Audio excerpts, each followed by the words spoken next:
Donc sur cet exercice CSV, là, l'idée c'est qu'on fasse bien la multiplication, qu'on génère la table de multiplication. Moi, ce que je vous ai dit, le plus simple, ça va être de, pour moi, plutôt de partir sur un fichier C qui va d'abord juste écrire sur la console, parce que sur la console, ça va être plus pratique à débugger que sur un fichier texte. Et après, on passera au fichier texte. Donc déjà, les includes de rigueur, stdio. Tiens, juste comme ça, vous vous souvenez à quoi ça sert stdio ou pas?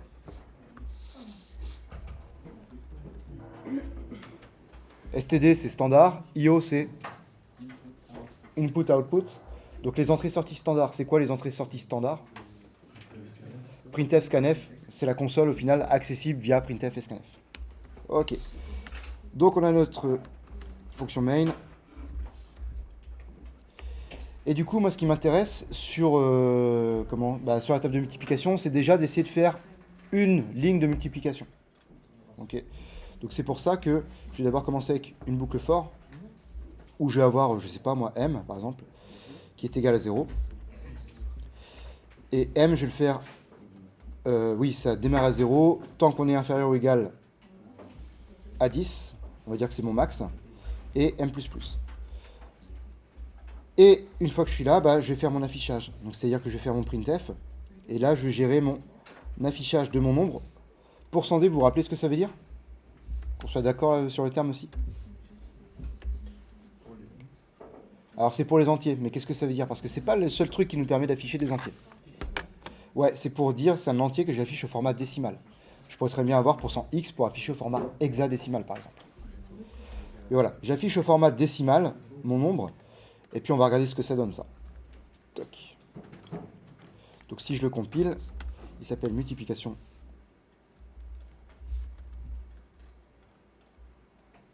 Ouais, multiplication pensée, ok. Ah, j'ai un truc qui ne va pas. Et, je vais appeler multiplication, tout simplement.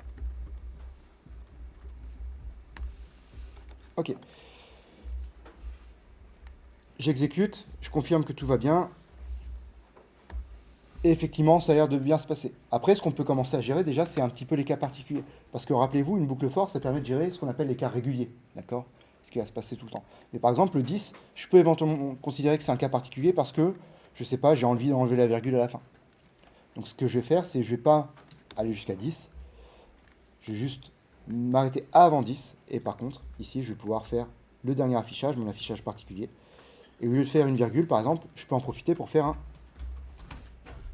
retour à la ligne. Ok. Est-ce que c'est censé fonctionner? Oui, mais par contre, il ne connaît plus M. La raison, c'est qu'en fait, M, il est déclaré dans la boucle for et il n'est connu que dans la boucle for. Si je fais plutôt ici int M et que là, j'enlève le int, voilà, ça me permet d'avoir M qui est connu en dehors de ma boucle for également. Et donc, si je compile et que j'exécute, je me retrouve vraiment avec l'affichage qui m'intéresse pour une ligne. Ok.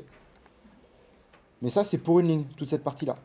Donc, moi, ce que j'essaie de faire, c'est de faire pour toutes les lignes. Donc, pour toutes les lignes, toc, je vais réintégrer ça dans une boucle for. Pour, par exemple, n qui va de 0 jusqu'à 11, inférieur ou égal à 10.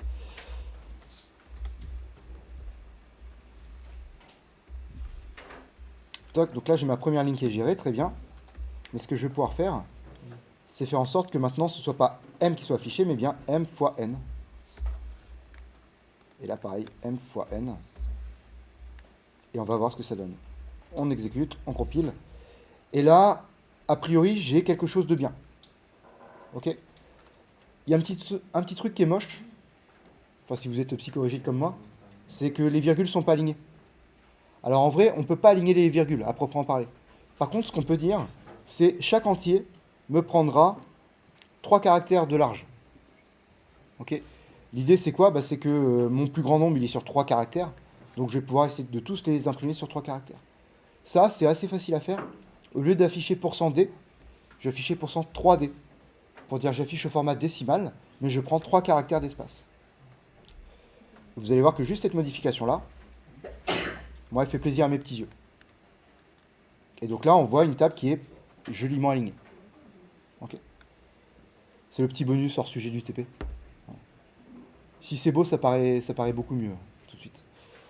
Ok, et là, du coup, on a bien notre table de multiplication, mais juste la table des résultats. On n'a pas la colonne et on n'a pas la première ligne. Donc, comment on va gérer ça? La première ligne, à la limite, c'est pas très compliqué, puisque c'est un cas particulier qui va être géré avant ça. Donc, bah tiens, à la limite, on va le faire. Hein. Ça va être ce cas-là, pof. On va refaire pareil. Avant ça, toc, touc, touc, touc. Donc M n'est pas connu, à la limite, j'aurais dû mettre M et N au tout départ. Je vais supprimer ça, on va recommencer, excusez-moi. Donc je remets juste M et N déclarés au tout départ. Et maintenant, j'ai juste affiché M, sachant que il me faut quand même... Enfin non, pour l'instant c'est bon. Pour l'instant c'est bon, toc. Donc je compile, j'exécute. Et là j'ai bien ma première ligne qui est ici. Ok, donc là on est pas mal. Non, il manque... Allez, hop, il manque ça. Ok. Donc ma première ligne, elle va être pas mal. Donc j'ai bien ma première ligne, plus ensuite toute la table de multiplication. Par contre, j'ai pas la première colonne. Donc la première colonne, comment je vais la gérer? Eh bien, si je réfléchis à mon fonctionnement régulier, j'ai bien l'affichage de ma table, l'affichage du dernier élément. Ben, en fait, l'affichage de la colonne, ce serait à faire avant mon traitement régulier. Donc juste ici, ce que je devrais faire, c'est un printf de mon indice, cette fois-ci de lignes. Pardon, %d, %3d même si on veut, virgule, et puis avec du coup n qui va être mon numéro de ligne. Je compile, j'exécute, et là j'ai bien, si je regarde, ma table qui commence là, ici, et là, et qui va jusqu'en bas à droite, et puis j'ai bien une première ligne et une première colonne. Par contre, ma première ligne, bah, depuis que j'ai fait la modification sur afficher ça, eh ben, elle n'est pas bonne. Donc il me reste un dernier truc à afficher. C'est ici, sur ma première ligne. Donc, je pourrais mettre un commentaire aussi. Première ligne. Et ben, je vais juste afficher un nombre.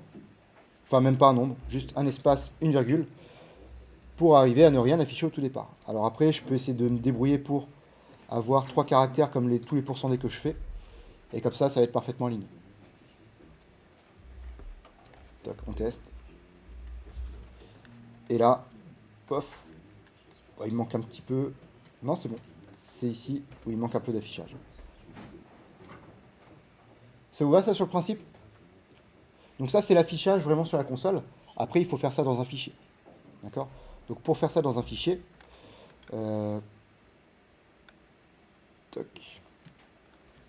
pour faire ça dans un fichier, ce que je vais devoir faire, c'est pas du printf, mais du fprintf. Donc je vais d'abord devoir ouvrir un fichier. Pour ça, il me faut un pointeur de fichier que je vais appeler f, ou fp, comme file pointer par exemple. On va ouvrir le fichier, fopen, et le fichier, comment on va l'appeler? Je sais pas moi, multiplication.csv, je crois que c'est ça qui vous est demandé d'ailleurs. Par contre, la question que je me pose, c'est dans quel mode d'accès je dois utiliser pour parvenir à ce fichier? Et là, du coup, en écriture, donc effectivement, utiliser W. Vous vous rappelez la différence entre W et A? Je vous en ai parlé de A, mais très vite fait. A, il permet de faire append en anglais, ou ajouter en français si vous voulez. Donc ça va écrire également dans le fichier, mais ça va rajouter à la fin. Alors que W, ça va l'écraser et se placer au début. Donc là, j'ouvre mon fichier. Maintenant, je vais remplacer tous mes printf par des fprintf. Alors attention, je me mets en mode un petit peu bourrin. Partout, je joue un printf. Je vais remplacer ça par fprintf. Ok.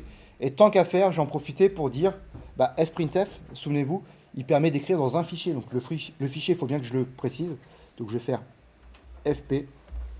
Et après, tout le reste, normalement, va être remplacé de manière propre. Toc. Et parfait, j'ai fait la modification partout. Et donc là, tous mes printf sont transformés en fprintf. Je vais pouvoir écrire dans le fichier. Il ne faut surtout pas oublier à la fin de fermer le fichier. Et après, on va pouvoir compiler et exécuter. Donc ça s'exécute. Maintenant, je ne vois plus rien parce que j'ai enlevé mes printf et à la place, j'ai mis du fprintf. J'ai deux manières pour afficher ma table. Je peux l'afficher sur la console grâce à la commande cat, en affichant multiplication.csv. Et ça a l'air de marcher.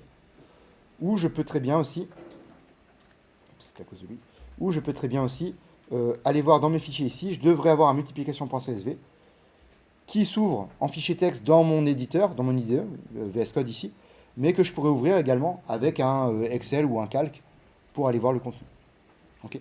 Donc j'ai bien mon fichier CSV, comma separated value, donc un fichier texte qui va stocker des valeurs. Est-ce que vous avez des questions là-dessus?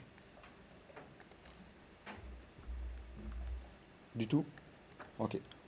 Hop. Un petit dézoom pour qu'on voit le code en entier. Et on est tout bon.